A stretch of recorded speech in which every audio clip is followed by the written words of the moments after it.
ہم ایک خاص فاصلے سے دور نہیں دیکھ سکتے، کسی دیوار کے پار نہیں دیکھ سکتے، تو پھر اس لامحدود خدا کو ان محدود آنکھوں سے کیسے دیکھا جا سکتا ہے؟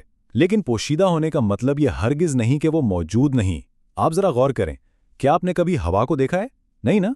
لیکن جب وہ چلتی ہے اور درختوں کے پتے ہلتے ہیں تو آپ کو ہوا کے ہونے کا یقین ہو جاتا ہے۔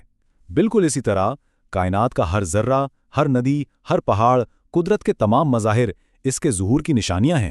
یہ کائنات بے وقت ایک پردہ بھی ہے اور ایک نشانی بھی، اور انسان کی بے بسی دیکھیے کہ اتنی بے شمار نشانیاں موجود ہونے کے باوجود وہ اللہ کی ذات کو براہ راست نہیں دیکھ سکتا۔ لیکن جو اہل ایمان ہیں، جو عقل والے ہیں، ان کے لیے نشانیاں ہی کافی ہیں۔ ان کا ایمان اندیکھے کو بھی دیکھ لیتا ہے۔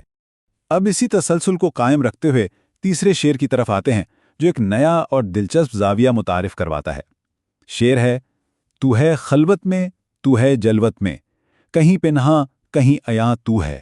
یہاں خلوت جس کا مطلب ہے مکمل تنہائی، اور جلوت جس کا مطلب ہے محفل یا ہجوم، ان دونوں متضاد کیفیتوں کو بڑی خوبی سے بیان کیا گیا ہے۔ اس صنعت تضاد کا اصل مقصد کیا ہے؟ مقصد یہ بتانا ہے کہ انسان چاہے دنیا کے کسی بھی کونے میں کیوں نہ چلا جائے، اگر وہ رات کے اندھیرے میں ایک بند کمرے کی مکمل خاموشی اور تنہائی میں ہے، جہاں کوئی دوسرا انسان اسے نہیں دیکھ رہا، تب بھی خدا وہاں اس کے ساتھ ہے، اس کی شے رگ سے بھی قریب تر۔ اور اگر وہی انسان دن کے اجالے میں ہزاروں لوگوں کے ہجوم میں کسی بھرے بازار یا بڑی محفل میں ہے، تو وہاں بھی کائنات کے اس شور اور نظام میں اللہ کی ذات عیاں ہے۔ وہ ہر جگہ، ہر حالت کا نگہبان اور ناظر ہے۔ کائنات کی اندیکھی اور دیکھی نشانیوں سے گزرتے ہوئے اب ہم تیسرے حصے میں داخل ہو رہے ہیں۔ یہاں آ کر امیر مینائی ہماری سوچ کے کینوس کو اس طبی دنیا یعنی اس فزیکل ریالٹی سے بہت آگے، بہت بلندی پر لے جاتے ہیں۔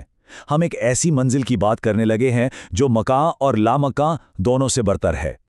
یہ چوتھا شعر واقعی انسان کو ایک گہری سوچ اور حیرت میں مبتلا کر دیتا ہے۔ نہ مکاں میں نہ لامکاں میں کچھ جلوہ فرما، یہاں وہاں تو ہے۔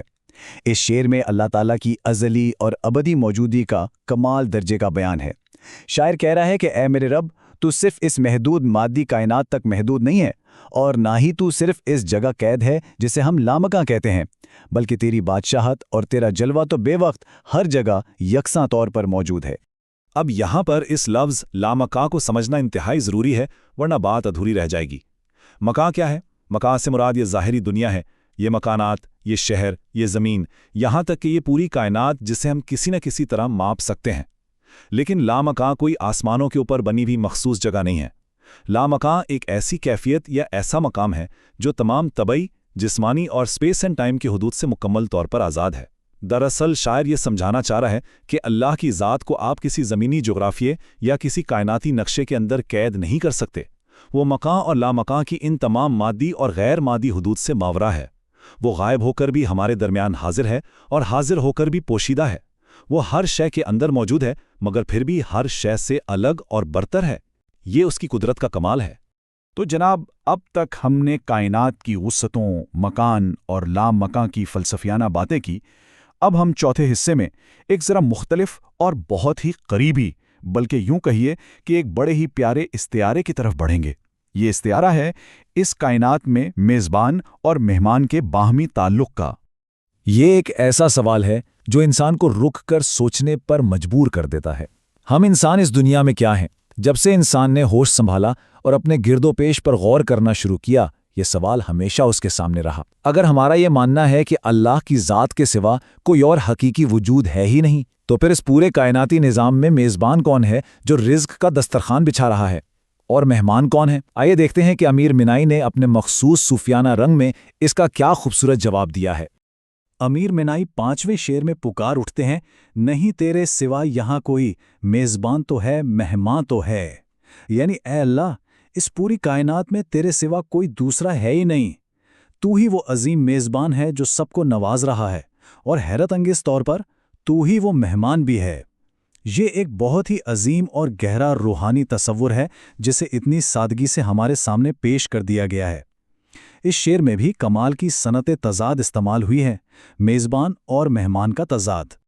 اب اس شعر کی گہری تشریح کی طرف آتے ہیں، جو کہ تصوف کے ایک بہت بڑے اور مشہور نظریے یعنی وحدت الوجود کے گرد گھومتی ہے۔ وحدت الوجود کا سادہ سا مطلب یہ ہے کہ کائنات میں اصل وجود، اصل ہستی صرف ایک ہی ہے اور باقی ہر چیز محض اسی ہستی کا ایک عکس ہے۔ اب دیکھیں اللہ تعالیٰ کائنات کا سب سے بڑا میزبان کیوں ہے؟ کیونکہ وہ رب العالمین ہے، وہ سب کا رازق ہے۔ وہ ایک چیونٹی سے لے کر ویل مچھلی تک اور انسانوں تک پوری کائنات کی پرورش کر رہا ہے اور اپنا رزق بچھا رہا ہے۔ لیکن وہ مہمان کیسے ہو گیا؟ یہ نقطہ بہت باریک اور بہت اہم ہے۔ یہ ہمیں اسلامی روایت کی اس مشہور حدیث کی یاد دلاتا ہے جس میں فرمایا گیا کہ روز قیامت اللہ تعالیٰ ایک بندے سے پوچھے گا کہ اے میرے بندے، میں بھوکا تھا، تو نے مجھے کھانا نہیں کھلایا۔ بندہ حیران ہو کر کہے گا کہ اے رب العالمین، تو بے نیاز ہے، تجھے بھوک کیسے لگ سکتی ہے؟ تو اللہ فرمائے گا کہ کیا تو نہیں جانتا کہ میرا فلاں بندہ بھوکا تھا؟ اگر تو اسے کھانا کھلاتا تو مجھے اسی کے پاس پاتا۔ کیا کمال کی بات ہے! یعنی اللہ اپنی ضرورت مند دکھی مخلوق کی شکل میں ہمارے پاس مہمان بن کر آتا ہے۔ وہ دینے والا میزبان بھی ہے اور جس ضرورت مند کو دیا جا رہا ہے اس کے اندر بھی اسی کا نور موجود ہے۔ وہی میزبان ہے، وہی مہمان ہے۔ میزبان اور مہمان کے اس انتہائی خوبصورت رشتے کو سمجھنے کے بعد اب ہم تجزیے کے 5ویں حصے میں داخل ہوتے ہیں۔ یہاں شاعر کا قلم ایک نیا رخ لیتا ہے اور وہ انتہائی حسی، بصری اور خوشبودار استعاروں یعنی ایسی مثالوں کا استعمال کرتا ہے جو ہماری نظر اور ہمارے احساسات کو چھو لیتی ہیں اور یوں ایک نہایت دلکش منظر کشی کی گئی ہے۔ چھٹا شعر سماعت فرمائیں۔ رنگ تیرا چمن میں بو تیری، خوب دیکھا تو باغباں تو ہے۔ ذرا اس شعر کی مٹھاس اور وسعت پر غور کریں۔ اس کے دو نمایاں پہلو ہیں۔ ایک طرف تو دنیا کے اس خوبصورت باغ، اس چمن کے رنگ برنگے پھول اور ان کی دلکش خوشبوئیں ہیں جو ہمیں اپنی طرف کھینچتی ہیں، اور دوسری طرف وہ عظیم ہستی ہے جو اس پورے کے پورے باغ کی تنے تنہا بغیر کسی مدد کے نگہبانی کر رہی ہے۔ شاعر گویا خالق کائنات سے مخاطب ہو کر کہہ رہا ہے کہ اے خدا، جب میں نے اس دنیا کے باغ پر گہری نظر ڈالی تو مجھے سمجھ آیا کہ یہ سب رنگ اور خوشبوئیں تو دراصل تیرے ہی جلوے ہیں، اور تو ہی وہ حقیقی باغباں ہیں جو ان کی دیکھ بھال کر رہا ہے۔ یہاں پر ہمیں تصوف کی ایک اور اہم اصطلاح وحدت الشہود کو لازمی سمجھنا چاہیے تاکہ اس شعر کا پورا حق ادا ہو سکے۔ یہ وحدت الوجود سے تھوڑا سا مختلف زاویہ ہے۔ وحدت الشہود کا مطلب یہ ہے کہ کائنات کی ہر شے بذات خود خدا تو نہیں ہے، لیکن کائنات کی ہر شے اللہ کے ہونے کی، اس کی کاریگری کی زبردست گواہی ضرور دے رہی ہے۔ جیسے اگر آپ کسی بہترین پینٹر کی پینٹنگ دیکھتے ہیں تو وہ پینٹنگ پینٹر نہیں ہوتی مگر اس پینٹر کے کمال کو ظاہر کرتی ہے۔ اسی طرح اس چمن یعنی دنیا کے کسی بھی پھول کا حسن، اس کی نازکی اور اس کی مہک دراصل اپنے خالق کے حسن و کمال کا ایک عکس ہے، ایک شیشہ ہے۔ اس کائنات کو پیدا کرنے والا خالق بھی ہے اور ایک شفیق باغبان کی طرح اس پورے نظام کائنات کی حفاظت، آبیاری اور پرورش کرنے والا بھی ہے۔ اس باغ میں بہار اسی کے دم سے ہے۔ اور اس پورے منظرنامے کو، اس باغ اور باغبان کی مثال کو میر تقی میر کے اس لازوال شعر سے بہتر کیا کوئی اور واضح کر سکتا ہے؟ میر صاحب کہتے ہیں، گلو بلبل و بہار میں دیکھا، ایک تجھ کو ہزار میں دیکھا۔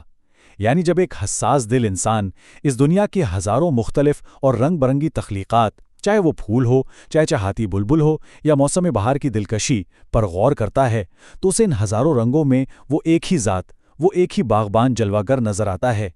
کثرت میں بھی وحدت کا ہی تماشا نظر آتا ہے۔ اور اس طرح چلتے چلتے اب ہم اپنے اس تفصیلی مطالعے کے چھٹے اور آخری حصے میں پہنچ چکے ہیں۔ یہاں آ کر امیر مینائی کی اس حمد کا رنگ اور اس کی فضا یکدم تبدیل ہو جاتی ہے۔ شاعر اب کائنات، مکاں، لامکاں اور باغات کے ان وسیع کائناتی فلسفوں سے نکلتا ہے اور سیدھا ہماری اور آپ کی نفسیات، ہماری روزمرہ کی زندگی اور انسانی رشتوں کی کمزوریوں پر بات کرتا ہے۔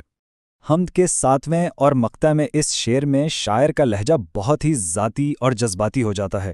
امیر مینائی اپنا تخلص استعمال کرتے ہوئے کہتے ہیں، محرم راز تو بہت ہیں امیر، جس کو کہتے ہیں رازداں تو ہے۔